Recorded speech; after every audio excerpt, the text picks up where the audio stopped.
Check out Walter's Happy Hour across the street from Nationals Park. Options include $5 salmon sliders, Korean fried cauliflower and meatball trio, and yes, $5 fireball shots. We're driven by the search for better. But when it comes to hiring, the best way to search for a candidate isn't to search at all. Don't search, match with Indeed. Indeed is your matching and hiring platform with over 350 million global monthly visitors, according to Indeed data, and a matching engine that helps you find quality candidates fast. Leveraging over 140 million qualifications and preferences every day, Indeed's matching engine is constantly learning from your preferences.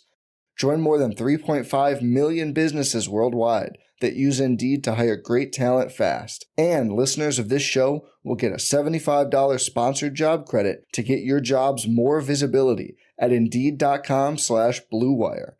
Just go to Indeed.com/Blue Wire right now and support our show by saying you heard about Indeed on this podcast.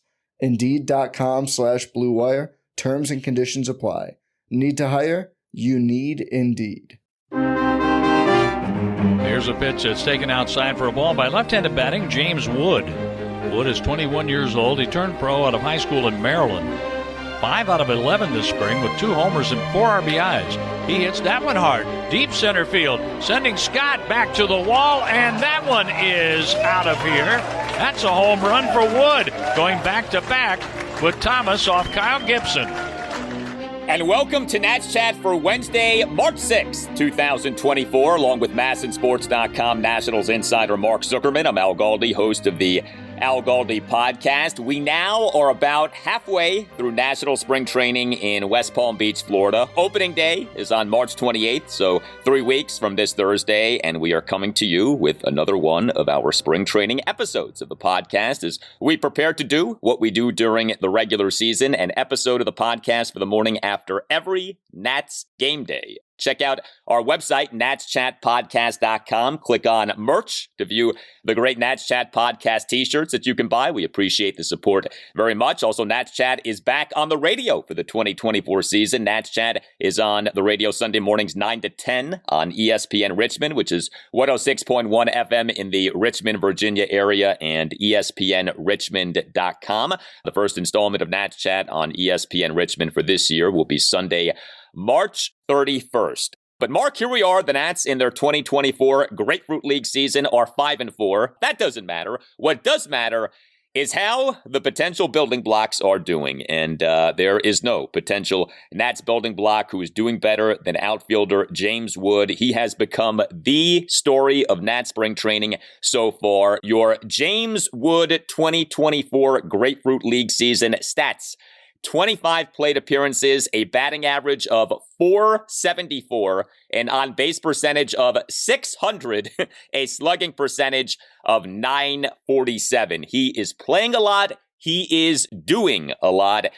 And man, it is feeling like him being on the Nats regular season opening day roster perhaps is not so far-fetched. It's not impossible. You know, coming into this, I would have said there's no chance. At this point, and I think we are actually officially right at the halfway point now of spring training, I think I would say there is a chance. You're telling me there is a chance. I don't think it's still a great chance. I think you still have to see him keep this up for the remainder of camp and start doing it against some more big league pitchers, which, you know, he will face along the way.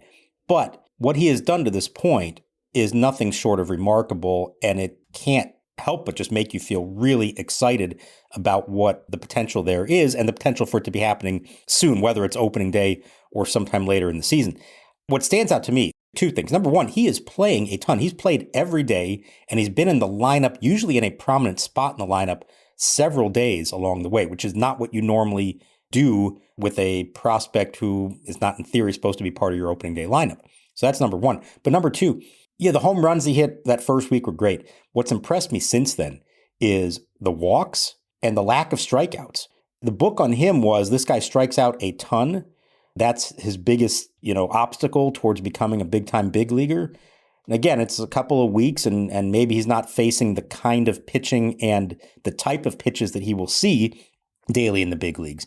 But I've been really impressed with his ability to lay off pitches out of the zone, take his walks, and make contact when it is in the zone. And so you put that all together and you say, well, maybe he's not that far off. Maybe they will consider this. Now, we can get into what the ramifications are. It's a little different than it used to be when it comes to putting a top prospect on your opening day roster versus waiting a few weeks like they've done in the past, say with Bryce Harper. The new CBA has some different rules that I think are interesting to discuss on both sides of the equation, whether to do it and whether not to do it. But 3 weeks into this, it's certainly probably the topic of camp, and I think a worthy topic. I don't think it's out of the question for him to make the opening day roster. And regarding him playing so much, I think that is a key component of this. I mean, he has played in every game. He has by far the most plate appearances of any Nats player. His 25 plate appearances. The second highest total is 17. It would seem that Mike Rizzo and Davey Martinez are giving James Wood the opportunity to continue doing what he is doing. Mike Rizzo has said, hey, we're going to let you sort of determine when you're ready to be called up, but we're not going to hold you back if you're showing us that you are ready. And what seems to be the case is that the Nats are giving James Wood the platform upon which he can demonstrate that he is ready to be a major league player.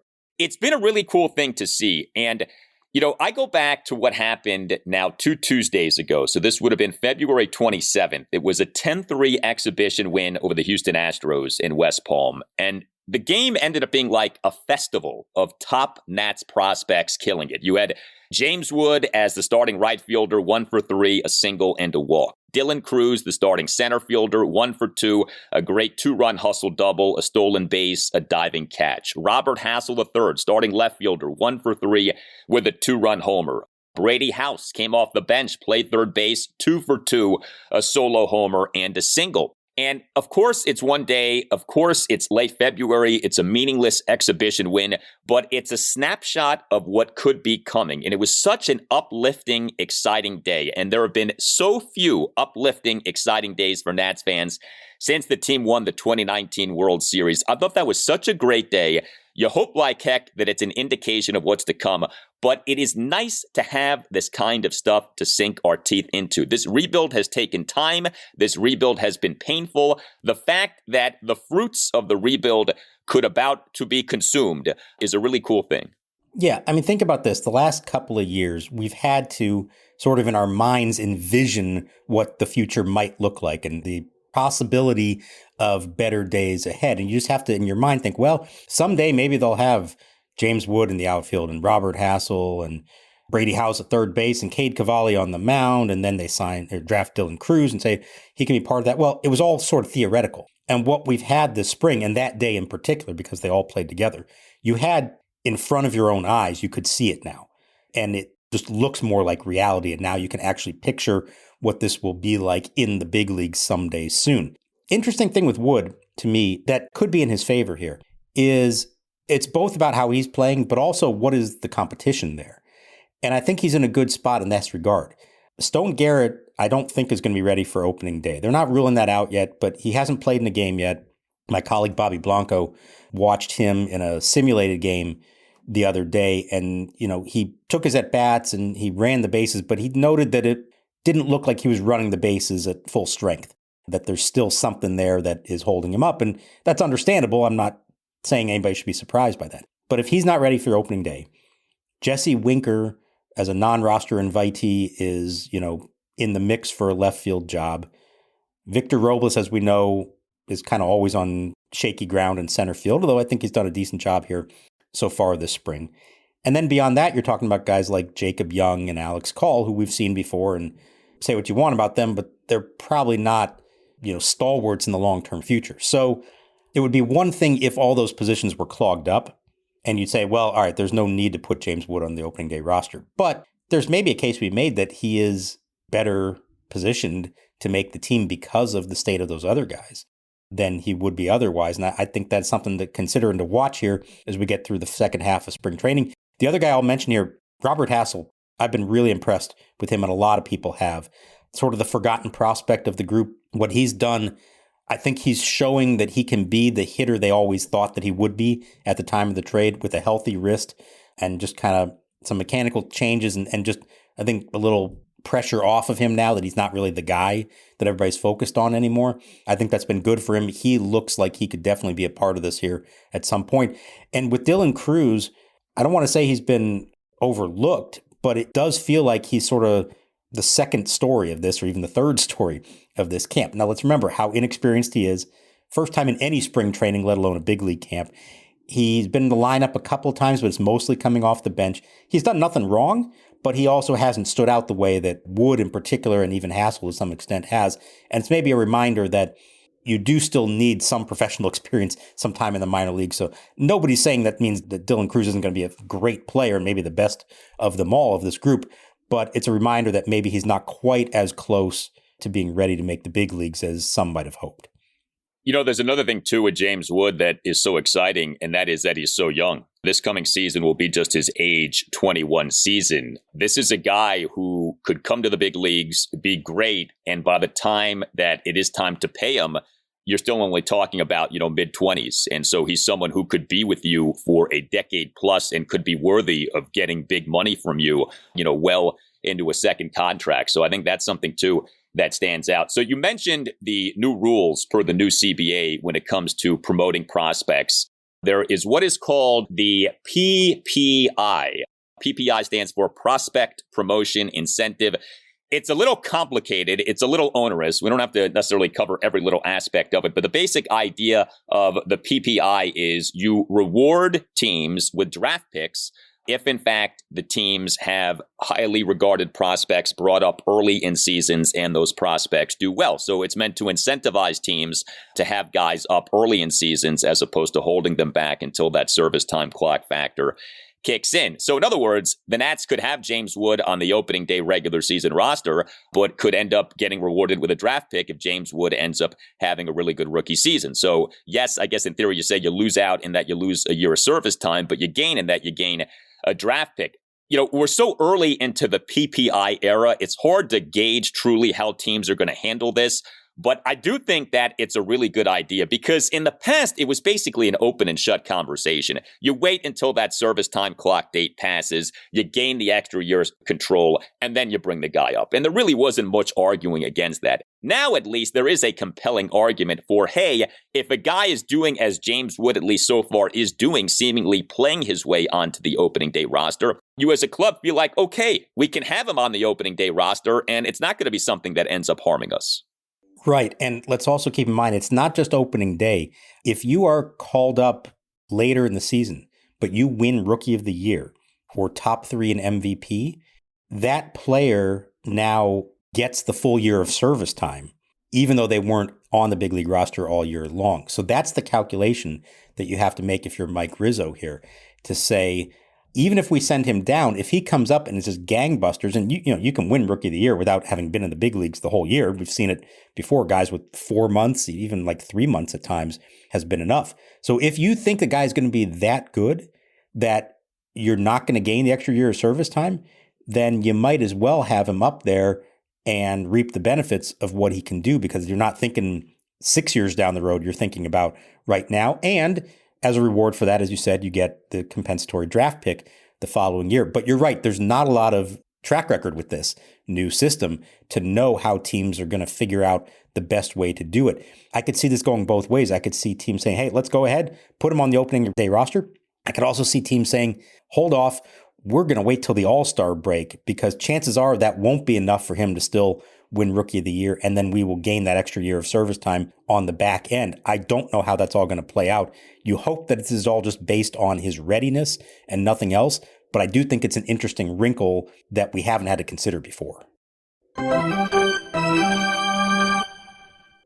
Hey, Al Galdi here to tell you about Window Nation. March, a big month for the Nats, and March, a big month for windows. If your windows are cracked or leaking, won't open, won't stay open, Now is the time to get great new windows from Window Nation, which is offering a terrific deal for listeners of the Nats Chat podcast. 2 free windows for every 2 windows that you buy, plus 0 down, 0 interest, and 0 payments for 24 months. Call 866-90-NATION or visit windownation.com. And make sure that you tell Window Nation that you want the deal that you heard about from Al Galdi on the Nats Chat podcast. Window Nation windows come with a lifetime warranty. Window Nation can install your windows in a day or less. Take advantage of this offer. 2 free windows for every 2 windows that you buy, plus 0 down, 0 interest, and 0 payments for 24 months. By the time that you start actually paying for your new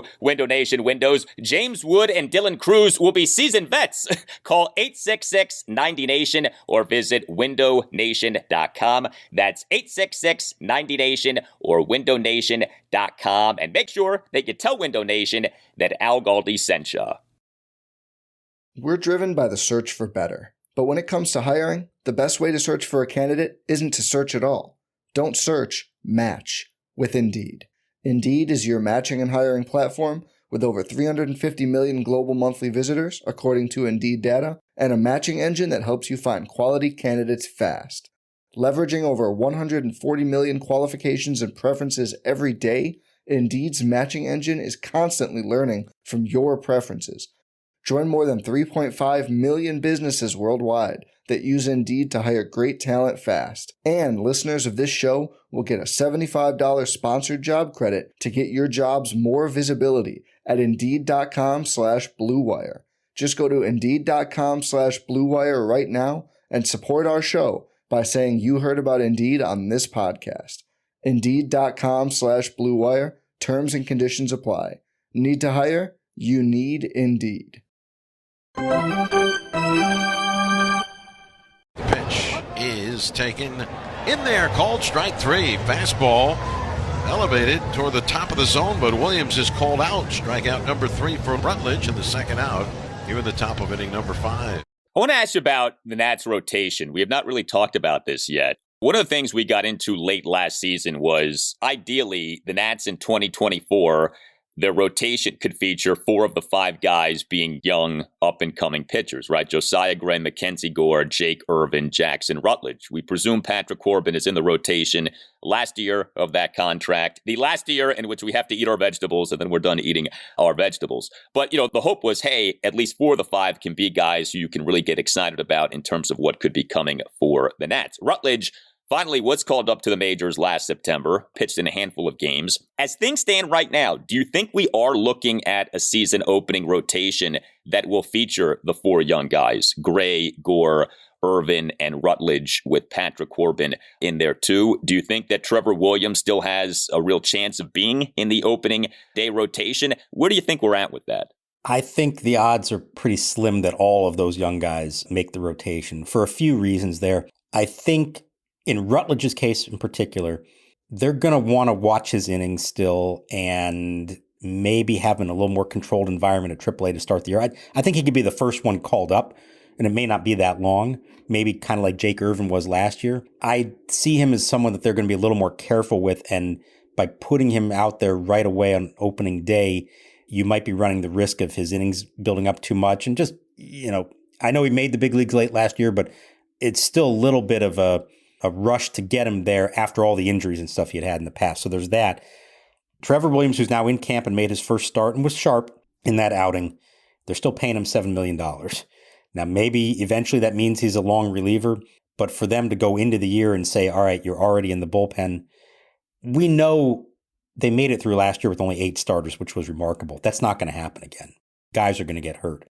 To me, it feels like they're more likely to say, let's put him in the rotation for now, knowing you can move him back to the bullpen at some point. It's a little harder to go the other way when you've done that, especially with a veteran like that. And then the other guy I want to mention here is Zach Davies, who we haven't talked about. And he's in camp on a minor league deal, a veteran. Was not good last year with the Diamondbacks, but has a decent track record over time.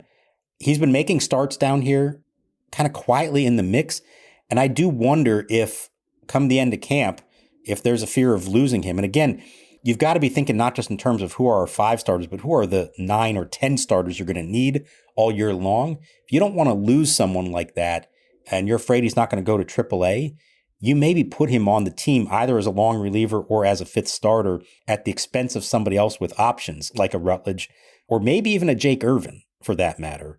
I could see them doing that as sort of trying to play the long game here and being less worried about who's in the rotation in April versus making sure they have as many available arms as possible for the whole season. Wow, that would be disappointing. Jake Irvin was a real bright spot to last year. I get the roster maneuvering that you're talking about, but I mean, if you want to talk about rewarding guys for performance, I don't think that would go over very well if Jake Irvin was not in the regular season opening rotation. I mean, he earned a spot with what he did last season.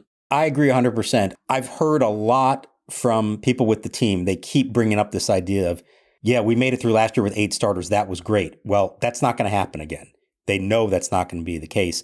They want to make sure they have as many viable arms as possible. The other thing Davey has brought up, that maybe not to start the year because they have a lot of off days, but at some point along the way, he thinks that they may go to a 6-man rotation like they did late last season. So that changes the dynamics a little bit too and opens the door for one of those younger guys potentially to be in there. Then we haven't talked about Cade Cavalli, who is on track. Everything's good as far as we can tell for sometime in June. I think, like with the lineup, there's going to be a lot of people hoping to see a lot of young guys at the start of the year and just understand it's going to be the second half of the year is really the team that they want to have. I kind of feel the same way about the rotation. Just because it's not there on opening day doesn't mean over the course of the season you won't get to see that young rotation that everybody hopes to see. Yeah, it would be great if come July or August, September, we had Gray, Gore, Irvin, Cavalli, Rutledge. That was your rotation, and Williams and Corbin, go to the bullpen or whatever. Like, that would be awesome to have those 5 guys make up your rotation. Obviously, health will have something to say about that. Speaking of health, Cole Henry. It was in August 2022 that we learned that Cole Henry would be undergoing surgery for thoracic outlet syndrome, a brutal blow to a guy who had been rising. It was in June 2022 that the Nats had promoted Henry from AA Harrisburg to AAA Rochester. Nats took Henry in the second round of the 2020 MLB draft out of LSU.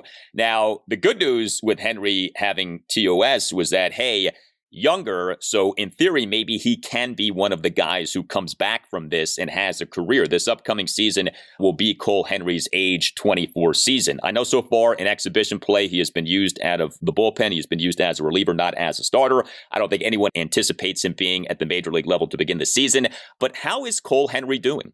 Everyone here has been really impressed with him. Number one, that he's healthy, given what he went through. And let's be clear, I know people hear thoracic outlet surgery and they think Steven Strasburg and career-ending stuff. This is a little different, both because, like you said, he was younger, but also there's a couple different types of the surgery. Strasburg had the nerve one. Cole Henry, I believe, had the circulatory one. So it's a little bit different circumstances for his. And it was kind of done preventatively, if that's a word, before things got out of hand. And he was back throwing pretty shortly after that, relatively speaking. And he's throwing 97 again down here. This guy's got a great arm. Now, he's behind the 8 ball in terms of experience, obviously, and stamina, all those other things. But they really do like what they've seen and somebody to watch in the future. I think the question with him, he's got the stuff that makes them think he could be a big league starter. But I think there is also some concern that either because of his arm or if the back half of his repertoire is maybe not up to snuff and he's more of a 2 to 3 pitch guy instead of a 3 to 4 pitch guy, if they would look at him as a reliever eventually. Now, I don't think it's going to happen yet. I think they want him to start in the minor leagues to begin the year and be one of those guys they could call upon when they need starters. But I have heard some chatter from people with the team to suggest that his eventual path may be as a very hard throwing late inning reliever for them. It's interesting with the Nats. We know about the position playing prospects. MLB Pipeline on Monday came out with the Nats' top 30 prospects in the organization. And you look at the list, 8 of the top 9 are position players. The only pitcher in that mix, Cade Cavalli at number 4. And then the pitchers who start coming up are guys in the lower levels of the minors, like Harleen Susano. So as we have discussed, you very much need the Grays and the Gores and the Irvins and the Rutledges and the Cavallis to pan out here, or at least, the majority of those guys to pan out here, because if they don't, there isn't like this immediate next wave of young pitchers coming up. With the position players, you have that. With the pitchers, you really don't. And again, that's why I bring up names like Zach Davies.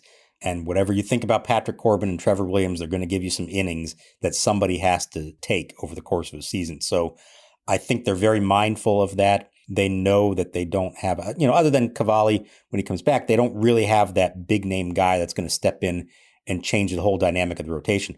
Let's talk about Gore and Gray, though, here real quick. They've both looked really good this spring. Limited sample, only a handful of innings, but they look exceptional. Josiah Gray is throwing fastballs 4 strikes and getting swings and misses off of them. And that's always been his biggest, issue, was the fastball good enough. He's been focusing on it and facing big league hitters, getting them to swing and miss and really hitting his mark with those pitches. He's got that condensed windup, if you even want to call it that he used at the very end of last year when he had that strong finish to the season. He feels like that's helped simplify things, allow him to repeat his mechanics and have better fastball command. That's been really encouraging. And Mackenzie Gore has just been bam, bam, bam, real quick innings, very efficient, which we know for him is such a big deal. He can't let the pitch count get up there. They are extremely encouraged about those two. And there's such an interesting dynamic to this team. You've still got these handful of veterans that they need for the moment, but there is this group of young building blocks that you can see taking over. We don't know who's going to start opening day yet. I really hope it's one of the two. I hope it's Josiah Gray. I think he's earned that over Patrick Corbin. But no matter who starts that first day, I really do believe we're talking about a rotation this year led by Mackenzie Gore and Josiah Gray, not the other way around. And that, of course, is how it should be. That mantra that Mike Rizzo has been espousing, I don't care how fast you throw ball 4. I mean, I know it's just a mantra and it's kind of a cute, funny thing, but there obviously is legitimacy to it. And, that has been an issue with this staff. And as funny as it may be, as haha as it may be, I wonder if it does make an impact on these guys of Rizzo saying, let's understand what the plan here is and let's understand what the purpose here is. Keep your eyes on the prize, as the saying goes. So I don't know that that's such a gimmicky thing. I think that there actually could be some impact from that. It's 100% right. He didn't just do that to try to make some kind of bold statement that would get headlines. It's not like he's the first to tell the pitchers throw strikes, but he wanted them to know, hey, the pitching coach can tell you this, the manager can tell you this, but at the end of the day, who's the guy deciding who's on the team or not? It's the GM. And I want you, every time you're in the bullpen, to see that and remind yourself, this is about throwing strikes and throwing quality strikes. Let's remind the people who don't like that sign and say, oh, he just wants them to, throw 90 mile an hour right over the plate and get whacked. No, he wants good quality strikes. He wants them to get ahead in the count and work ahead in the count. I do think guys have taken that message to heart. I do think it is an important message. And one other thing I'll mention here that a lot of people have brought up this camp is Sean Doolittle and the role that he's playing in helping the pitching staff. This has been universally well received. Sean, as the new pitching strategist, this isn't some ceremonial position. He is really there every day working intently with these guys on helping decipher the numbers of the analytics that they have for all their pitchers and helping them understand what it means in a practical sense for a guy actually on the mound. They've all really appreciated it. He is all in on this. And one person with the team said to me, not jokingly, that's the biggest acquisition we made this offseason, Sean Doolittle as the pitching strategist. Not they made a lot of acquisitions to begin with, but that bringing him into this role, they think is going to make a big difference. Yeah, I don't know that I'd argue that's bigger than Juan Yepes, okay? But we can have that conversation off the air. But yeah, it was on January 16th that the Nats announced the hiring of Sean Doolittle as pitching strategist to, quote, serve as a liaison between the analytics department and pitching staff while assisting the manager and pitching coach with strategy, mental preparation, and mechanics, end quote. And I think one thing that we have seen in MLB, with this infusion of analytics is that, okay, it's one thing to have a bunch of brainiacs in the front office, but how do you translate that intel to your players? And a guy like Doolittle carries with him credibility, right? Because of what he did as a player. And so, it's one thing if a 22-year-old fresh out of Harvard is telling you a bunch of stuff as a player, but if a Sean Doolittle is telling you that stuff, the stuff carries more weight. I'm not saying that necessarily should be the case, but that is the case. And so you have to be real about this stuff. And so I think a messenger like Doolittle here can do a lot of good. To say nothing of, Sean Doolittle, smart guy, went to UVA. You know him well. We've had him on the show. He clearly has a brain in his head. Like, he thinks well. He understands, I think, a lot of this modern stuff with baseball. So that was, I think, a smart move.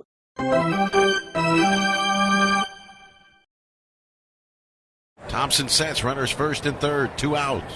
The kick and the 2-2 pitch is right in there. Strike 3 called. Mookie Betts looks at a fastball and the inning is over.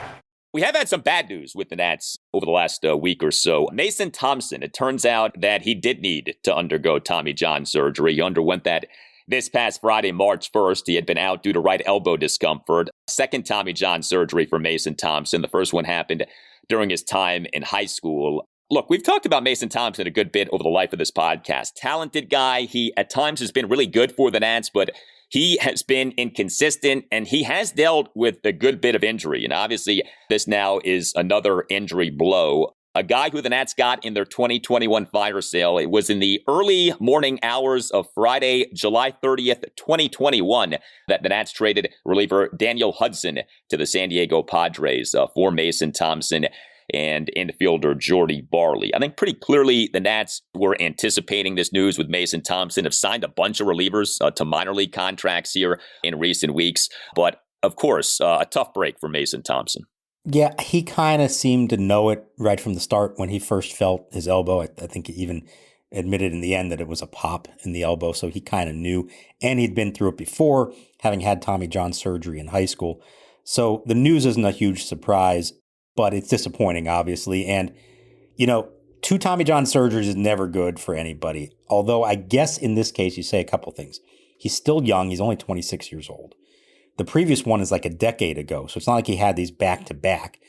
And I think nowadays it's maybe, you hear about more guys coming back from a second Tommy John surgery and still having a career, as opposed to in the past, that was kind of the death sentence for a pitcher. So there's still hope, but it's going to be a while. Obviously, you're talking about next year, maybe not even to start the year, but later in the year for him. You're right. The moves they've made to bring in several veteran relievers on minor league deals, including Matt Barnes is the latest one that they brought in. These are moves, I think, made with the Thompson injury in mind, and also, again, knowing what else they're dealing with from a pitching standpoint.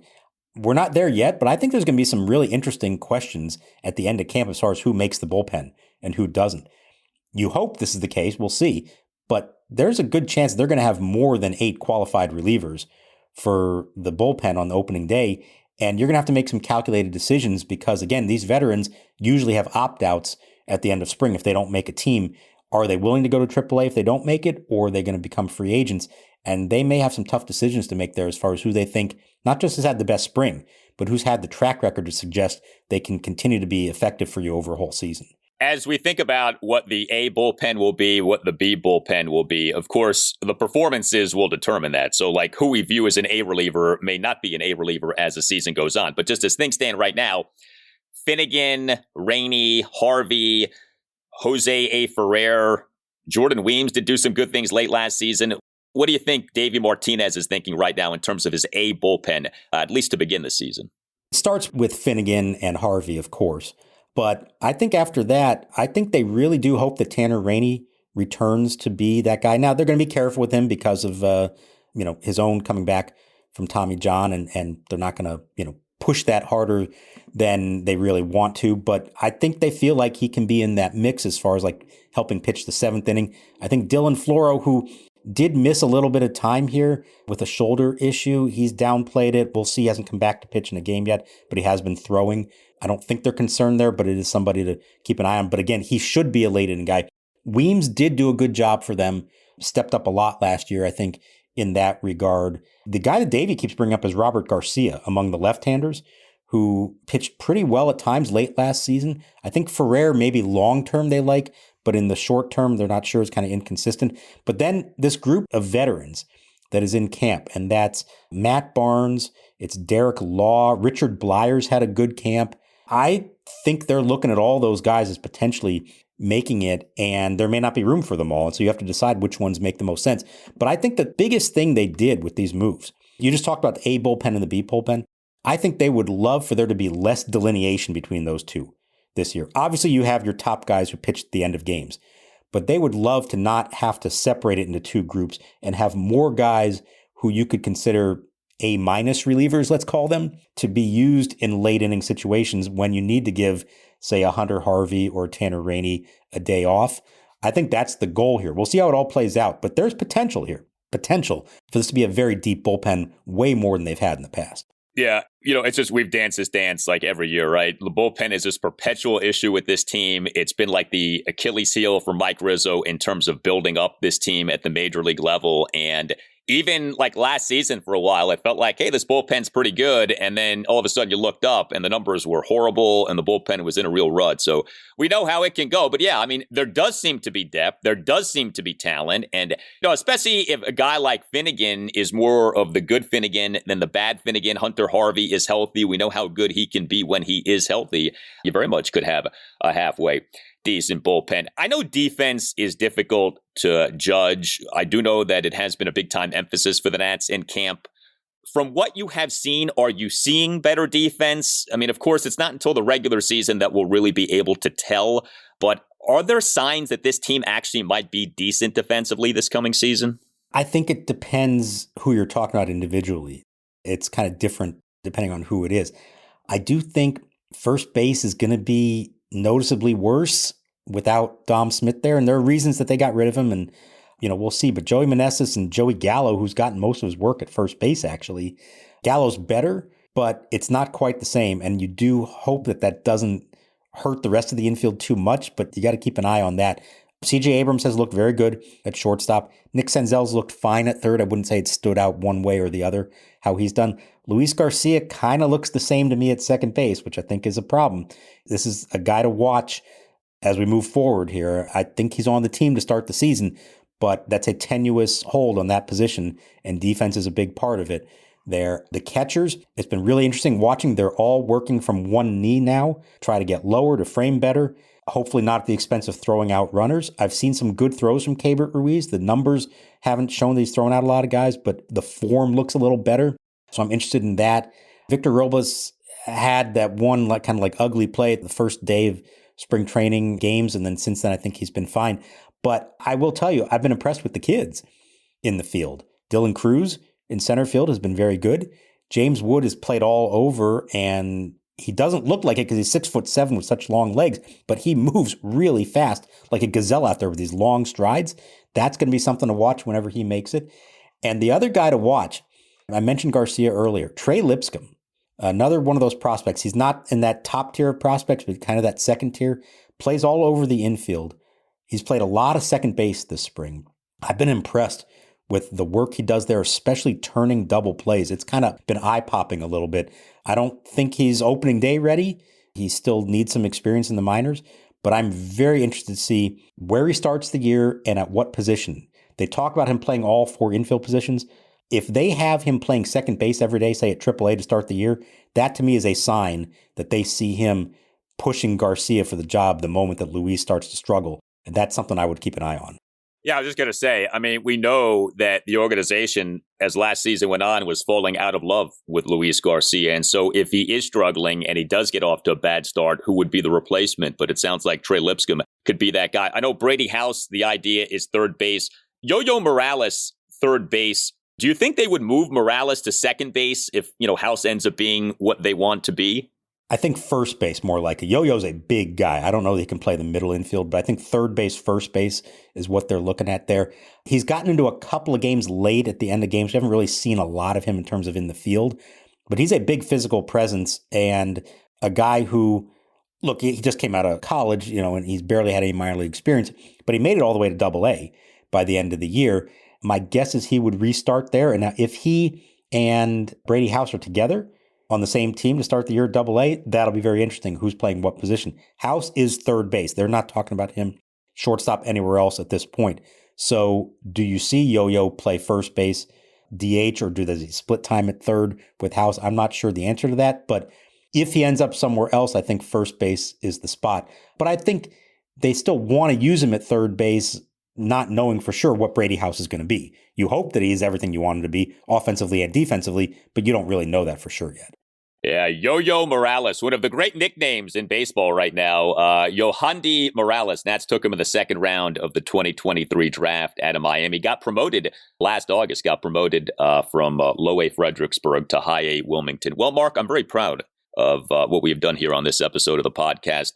Zero mention until now of Steven Strasburg. Zero mention until now of the learners. We did not have a Strasburg discussion. We did not have an ownership discussion. It was nice to talk baseball on an episode of this podcast. Yeah, absolutely. And the good news, or I suppose we want to look at it that way, is there was no news to discuss in those other realms over the last week. There's been a lot of baseball to watch. It's been fun. I got to tell you, it's been a different energy in this camp. There is an enthusiasm there, an optimism that hasn't been there in a few years. Again, it doesn't necessarily mean that this is what it's going to look like in April. It may be a while. And I think that maybe the toughest part of this is this idea of we may have to break this season into two parts. The first part of the season when it's still some veterans out there, and the second part of the season when the prospects take over.